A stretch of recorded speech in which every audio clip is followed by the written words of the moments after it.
Kisah mistis yang pernah dialami para driver ojol selalu bikin merinding, mulai dari orderan guide, penumpang misterius, sampai bertemu dengan sosok makhluk halus di tengah jalan. Kisah para driver ojek online memang menarik untuk diikuti. Banyak cerita seram yang mereka alami sering dibagikan lewat media sosial.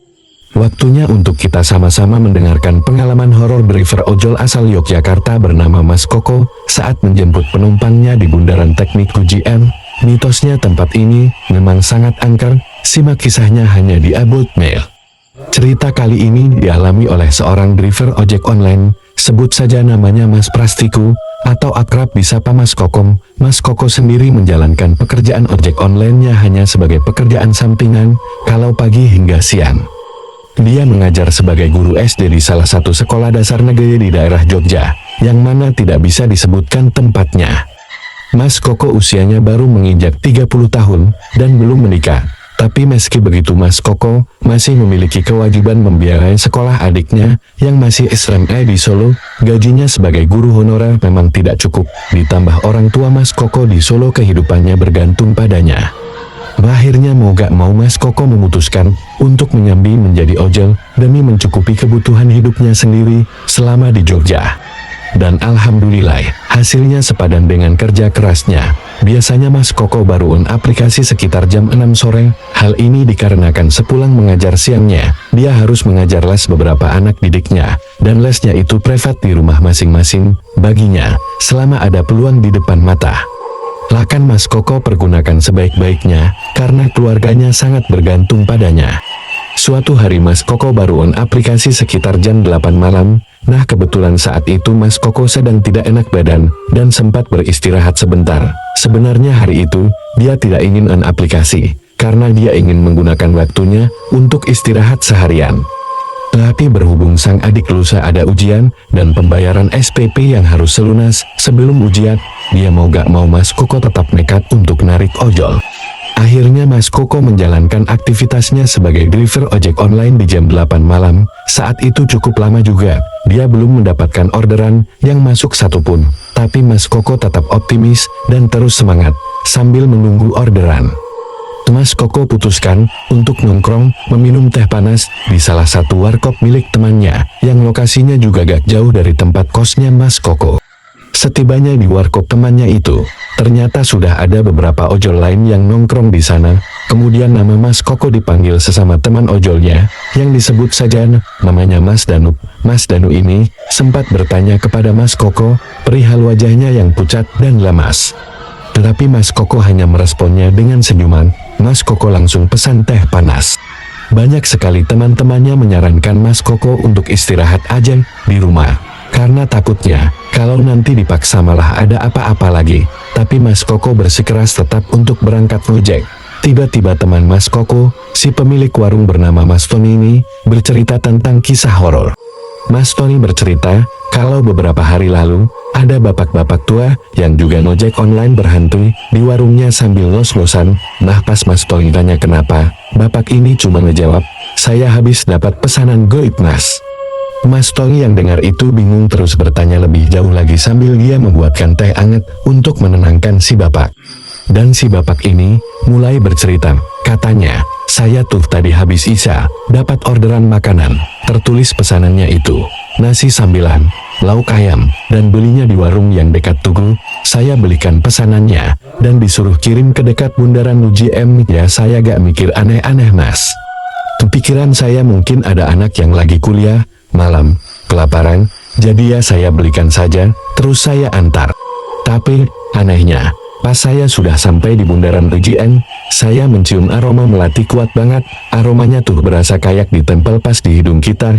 Ya, pikiran saya sudah kemana-mana Mas. Saya cuma ngebatin, saya cuma kerja, jangan ganggu saya, terus bau tuh hilang. Dan saya gak cium bawa apa-apa lagi, selain bawa tanah, karena habis hujan sih." Saya terus jalan, sampai akhirnya tibalah di titik pengantaran. Saya lihat di lokasi, gak ada orang sama sekali, sepi. Kemudian saya telepon si pemesan makanan, tapi gak diangkat-angkat. Saya chat juga gak dibalas. Dia mau tanya orang juga bingung mau tanya siapa, kan sapi. Saya coba menenangkan diri, diam sebentar di situ. Sekitar 10 menitan, tiba-tiba HP saya bunyi, dan ada chat dari cewek yang pesan food di aplikasi. Dia jawab, "Saya ada kok mas di lokasi, masnya aja yang gak lihat." Kemudian saya balas chatnya, "Mbak, saya sudah sampai di titik. Pesanannya sudah ada, mbaknya di mana?" Kemudian chatnya dibalas lagi, "Saya ada kok mas, coba mas lihat ke atas pohon, tuh ada saya." Dan spontan, waktu saya lihat ke atas, bener-bener ada seorang cewek yang duduk di atas pohon, pakai baju putih dan ketawa cekikikan. Spontan saya langsung jalan motor dan jalan gak karuan saking takutnya. Suaranya itu loh mas, masih terngiang-ngiang di telinga saya. Saya memang bukan orang sini, tapi saya di sini cuma kerja, kok bisa-bisanya masih diganggu beginian? Kata bapak-bapak itu, sambil setengah menangis ketakutan. Mas Ton mencoba menenangkan bapak itu. Dan katanya ketika bapak itu ingin mengechat di handphonenya soal orderan goib tadi, anehnya orderan itu hilang sama sekali. Soalnya olah dia tidak menerima orderan tersebut. Alhasil nasi sambalan itu akhirnya dibeli sama Mas Tonnya itu pun juga karena kasihan sama si bapak. Dari siang sampai malam baru dapat orderan. Mas Koko yang mendengarkan kisah itu agak gak nyaman, karena warga sekitar siapa sih yang gak tahu kisah-kisah horor atau mitos yang tersebar perihal Bundaran Teknik UGM. Semua warga Jogja juga sudah tahu kisah atau mitosnya. Akhirnya Mas Koko nyuruh Mas Tony untuk ganti topik, dan obrolan pun berlanjut. Gak kerasa sudah jam 9 malam, tapi orderan di aplikasi Mas Koko juga masih sepi-sepi ajan. Sedangkan teman-temannya satu persatu mulai meninggalkan warung, hingga akhirnya jam 10 malam. Mas Koko hampir pasrah dan mau balik ke kosan. Tiba-tiba ada orderan masuk padahal dia mau off aplikasinya, dan Mas Koko melihat ada orderan.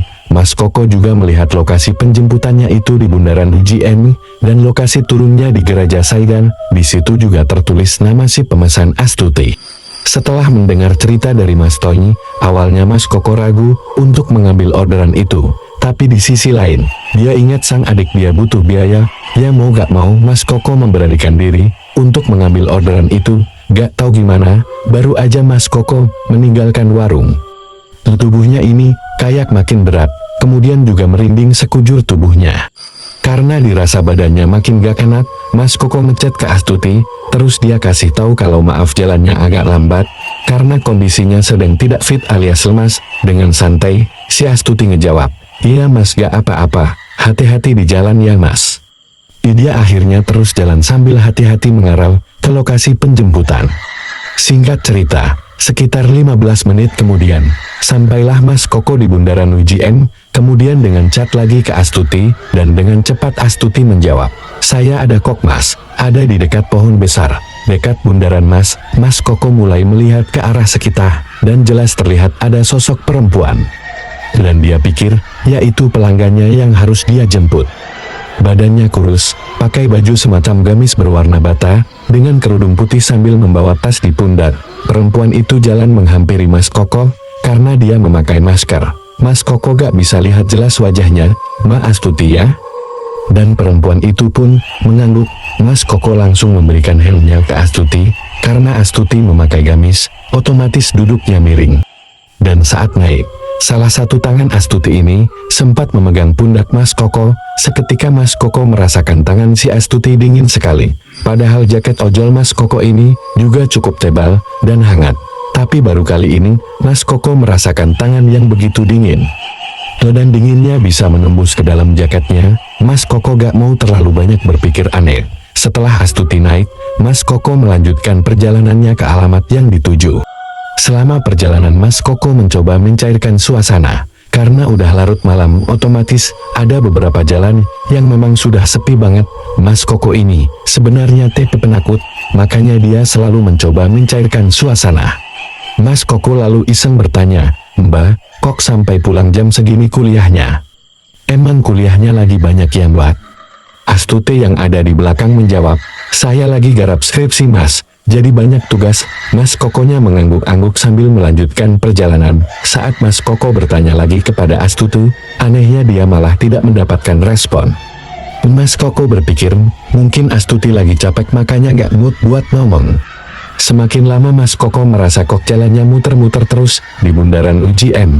Setiap Mas Koko mengambil jalan yang berbeda, ujung-ujungnya ketemu terus di bundaran UGM. Semakin lama Mas Koko merasa ini ada yang gak beres. Dilihatnya jam sudah menunjukkan pukul 1 dini hari.